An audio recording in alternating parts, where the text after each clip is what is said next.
Let's talk about Kenneth Copeland's credibility. So use the same tests you do for those quote-unquote expert witnesses. What's his bias, his motive? How's he come across on the stand? What are his motivations? Well, we know he really hates jail. That was clear. I submit to you that it seems that not only does he hate jail, but he almost has a mental disorder about, he literally said, I'd rather die than go to Rice Street. That's extreme. He's told us, I would do anything to stay out of jail. I would lie on anyone to get myself out of trouble. He has his own term for what he does, the finesse. He really hates jail. What else do we know about Kenneth Copeland?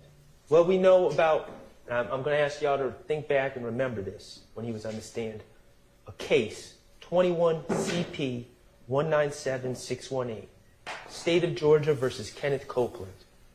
Remember that? When he was actually in jail, and he picked up another charge because he claimed that a jail worker attacked him and sprayed him with OC spray for no good cause. And he brought charges, or tried to bring charges, against this poor jail worker. What do we know? The surveillance from the jail was pulled. The investigators looked at it, as they should. Even Kenneth Copeland, a known liar, when he makes allegations against the police, yes, it should be looked into. And it was. And what did they find? No OC spray was emitted. In fact, the officer that was accused didn't even have OC spray on them at the time. So what happened to Kenneth Copeland in that case? Well, he was charged with false statement and false report of a crime. 2 felonies, excuse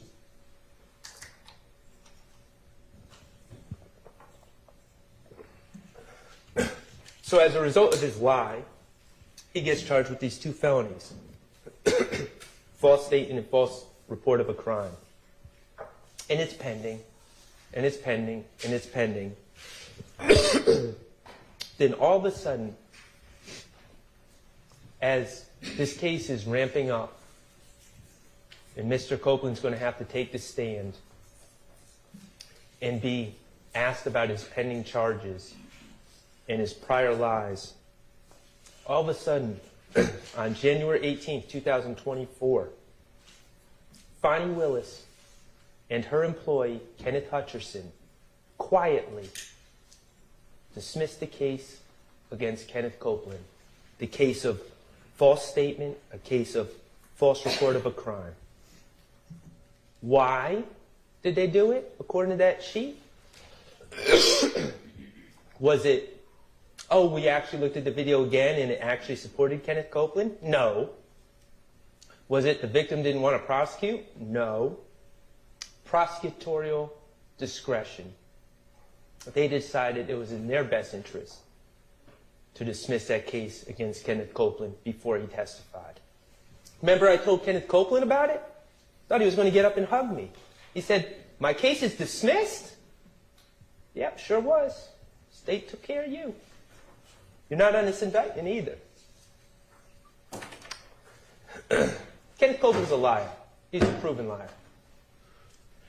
And let's talk about his prior statements he made, because we know on June 10, 2015 is when he said Demekion Garlington gave him certain information and that Shannon Stillwell was one of the people responsible for killing Donovan Thomas. Demekion told him at the McDonald's. That's what Kenneth Copeland said on June 10, 2015. Well, we learned that Kenneth Copeland actually met with the police in 2015 4 times prior to that June 10, 2015 interview. We learned that he met with Investigator Thorpe on January 11th. Now, mind you, all these meetings, presumably, if it were true, Kenneth Copeland would have that knowledge of what Demekion Garlington said to him for all these meetings. January 11, 2015, he goes in to talk to Thorpe. Doesn't say anything about Demekion Garlington telling him that Shannon Stillwell is involved in Donovan Thomas's murder. places himself at the Green Store, which is less than a minute away from the scene of the Donovan Thomas murder. And he's asked about, specifically by Detective Thorpe, if he's ever rented or driven an Infiniti. And what does Kenneth Copeland say? No, never. Denies it completely. That's on January 11th. That's the night going into the morning after of the Donovan Thomas homicide. And of course, we know that's a lie because Kenneth Copeland was in the Infiniti on the night of January 9th with Quindaria Zachary. So he lies right off the bat to Detective Thorpe.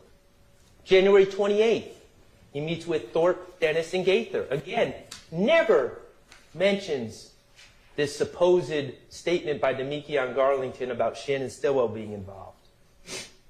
In fact, he's asked specifically who he thought killed Donovan Thomas. He mentions his friend Doc and goes back and forth about whether Doc could have done it or not. He shares a theory about Donovan Thomas running off with someone's drugs. He shares a theory about Kelvin Watts robbing people and Donovan Thomas being caught in that situation. And he's also asked on January 28th about a rumor that he stole Donovan Thomas's chain. And what's he say? Oh no, I didn't do that. Someone else apparently stole Donovan Thomas' chain, and they brought it to me, and I realized it was Donovan Thomas's stuff, and I returned it. I don't have any problems with Donovan Thomas. Me and Donovan Thomas are cool. He also said that on the 11th. So then we go to February 20th, the third statement he gave. Again, never mentions anything about what Demekion Garlington supposedly told him. And Investigator Curry, asked him about the Donovan Thomas case. Doesn't know anything. And then on February 21st, with Gaither and Thorpe, he's again asked about the Donovan Thomas case.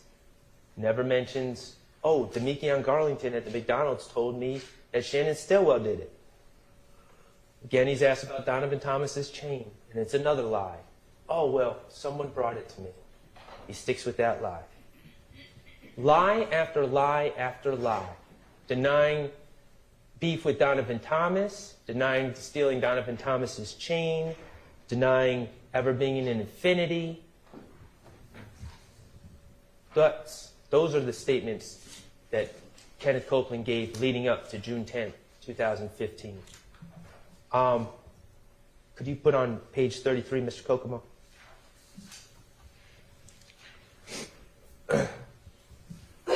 So, this is a picture from June 10th, 2015 that's in evidence. And it is misleading. It shows Mr. Copeland wearing street clothes, civilian clothes, not a blue jumpsuit. But let's not get confused. Let's not get it twisted.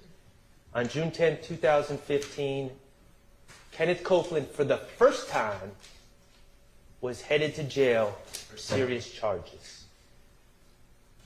That's what's different about this interview. He was headed to Rice Street.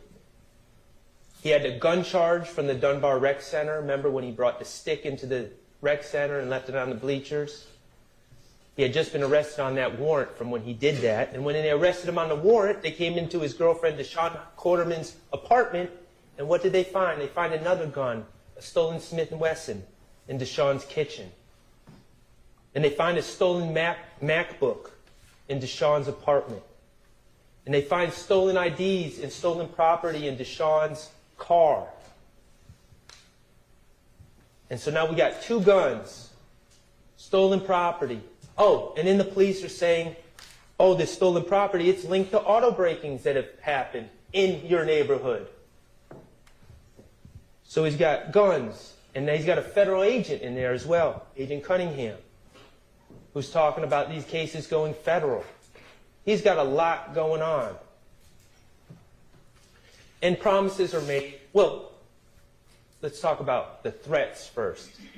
And all these officers say, oh, I wouldn't threaten him. I wouldn't threaten him. I threatened no bodily harm on him. I'm going to tell you, Max Schardt said this here today.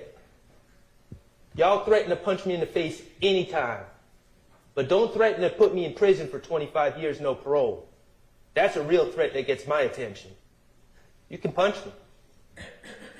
But the state and the police act like statements that Agent Cunningham made, like, you're an armchair criminal. We got you dead to rights. You're facing 15 plus 10. That's 25. No parole. You're not going to get out till you're 48. And that's not even including the conspiracies. You won't see your children till you're 48.